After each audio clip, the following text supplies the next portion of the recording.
واحد من الكافيهات الجامدة جدا في مطار الماطي الجديد، وهو كوستا كافيه، وهو أجمل كافيه موجود في مطار الماطي الجديد. عجبني جدا يا جماعة، فعشان كده بصور لكم من داخل كوستا كافيه.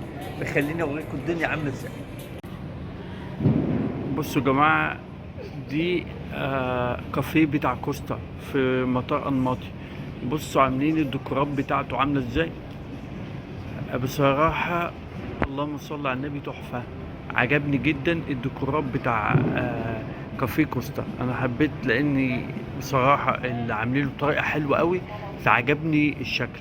فخليني اوريكم كوستا عامل ازاي، او عاملينه بطريقة عاملة ازاي. وفي نفس الوقت يمكن افضل كافيه معمول في مطار الماطي. بصراحة حلو أوي أوي أوي.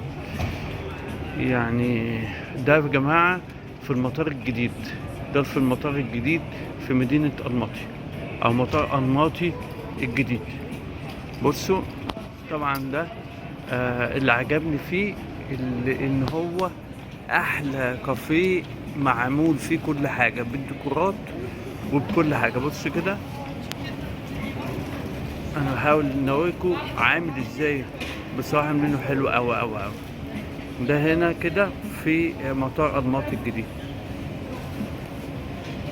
فقولوا لي ايه رأيكم في الديزاين بتاعه والشكل اللي عاملينه بيه. طبعا هم في اكتر من كافيه، وفي اكتر من مطعم هنا وبار، بس ده اكتر واحد عجبني في التصميم بتاعه. بص عاملينه بطريقه حلوه. ده لو عاوزين تشتروا حاجات بتاعت كوستا، لو انتوا عاوزين تشتروا الحاجات بتاعت كوستا نفسها، وفي نفس اللي هو المجات، وفي نفس الوقت ممكن تقعدوا في القعدات الحلوه ديت. عجبتني. بص حتى طريقه رصه الكراسي شكلها حلو قوي. وفي نفس الوقت دي الجزء بتاع العصاير والشيبسيهات والحاجات دي كلها هنا. وبصوا ده كله الجزء بتاع كوستا. قولي لي ايه رايكم. طبعا لو عايزين برضو حبه كرواسون او دانش او كلام زي كده، دي كلها سعر الكرواسون 1800 جنيه، سواء الدنش او الكرواسون.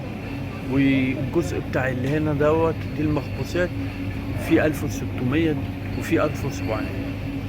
دي كل حاجه مكتوب عليها اسعار. طبعا لو عايزين حبه من حاجات بتاعه الكيك، دي عامله 2800 و3200. وفي طبعا هنا نوع من التورت والحاجات دي كلها عامله 3900. طبعا كل حاجه هنا معمول عليها اسعار. بصوا كده، انا بحاول ان انا اوريكم الدنيا في الاسعار كلها عامله ازاي. هنا برضو لو انت عاوز تشرب مشروبات، ابتداء من 1800 ل 2200، وفي 15000 الحاجات اللي هي الخمور دي مالناش دعوه بيها، وفي عصاير. فده كافيه بتاع كوستا، عجبني جدا. في برضه جزء بتاع الشوكولاتات، فحلو. قولوا لي ايه رايكم فيه.